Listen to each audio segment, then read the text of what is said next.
Oh, hello, hello. Welcome to my channel, my dear friends. My name is Avilash and I'm a trader next door. In this video, I'll be analyzing the chart of Euro USD. So if you're watching my videos for the first time, you can subscribe to my channel for regular market analysis. So let's get started.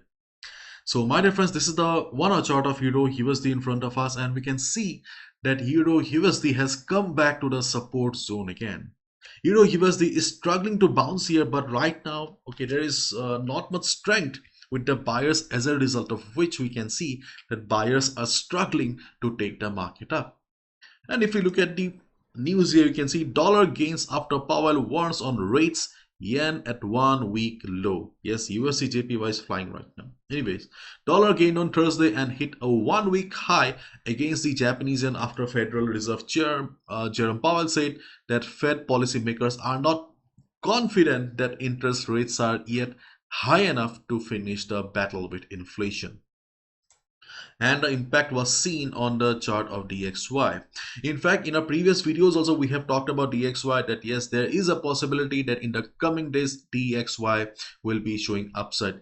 It doesn't mean that DXY will be flying for the next couple of months and days and months. Okay, I'm just saying that in the next couple of days there is a possibility that DXY will be showing upside because of the market sentiment, and moreover we also have a gap on the chart of DXY that we have already discussed. Market doesn't like gaps, and we can see DXY or US dollar index is beautifully respecting the Fibonacci setup here. And right now we can see market is standing at Fibo 50% retracement level. Once market will break the level here, DXY will head towards the next resistance of 106.25 and ultimately 106.60. Why ultimately? Because once market will hit 106.60, the gap will be filled. And after that, I don't think so DXY will be going towards upside. There will be some consolidation. There will be some tug of war between buyers and sellers. But till then, there is a good chance that DXY will be going higher to fill the gap here. Because if you have any relation with stock market, then you must be knowing that in stock market gaps are very common because market closes. So usually in the morning we always see a market opening gap up or gap down. And if you are linked with a stock market, and you must also know that market doesn't like gaps, market usually fills the gap. So here also we can expect that market will try to fill the gap at one point.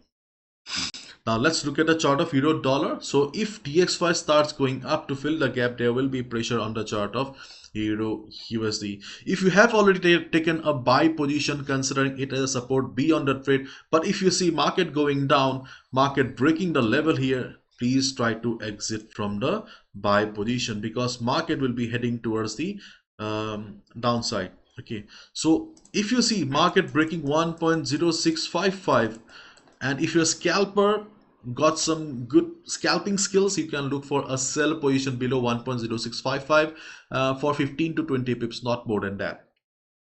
And my reference, our next support on the chart of euro USD is around 1.0635.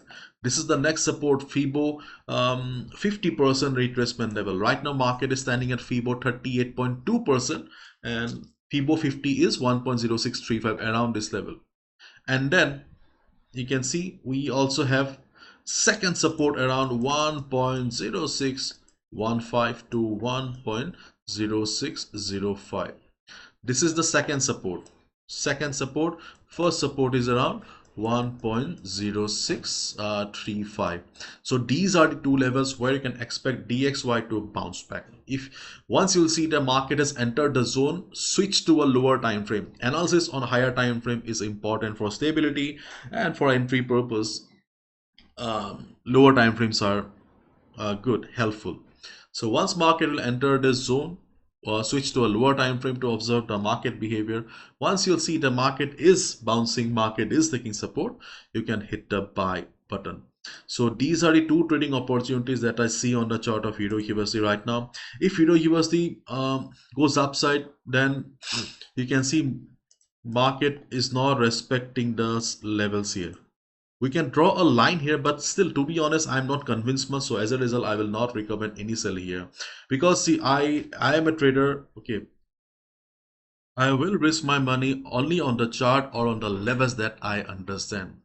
Because this is market and market is huge. It is not possible for traders like you and me to understand the market at each and every price level. Okay, so instead of gambling you should trade. Okay, and you can only trade by placing orders on the levels that you understand. So as a result, do not try to predict the market at each and every level. Try to place the order, try to stick to the levels that you understand. So as a result, if market goes up also, personally I will avoid. Okay, and I will be looking for a buy around these two levels if market responds according to my expectations. So that's all from my side, my dear friend. Today is Friday, and if you look at the economic calendar, we have ECB President Lagarde speech coming up, but I don't think so. It will bring some crazy volatility. Traders who love to trade on GBP, USD, GBP pair is still confusing. I am not um, going for GBP USD right now, and I will also request beginners, new traders to avoid GBP USD because the chart is choppy, chart looks completely messed up. And we can also see that we have news coming up on GBP, so as a result all the GBP pairs will be volatile. Stay away from GBP pairs. And Euro, I don't think so there will be much volatility, but still be careful. Okay, bye bye, take care. Today is Friday. Okay, have a lovely weekend, and do not gamble with your money. Do not lose the weekly total week's profit on a single trade. Okay, that's a bad thing. Bye bye, take care.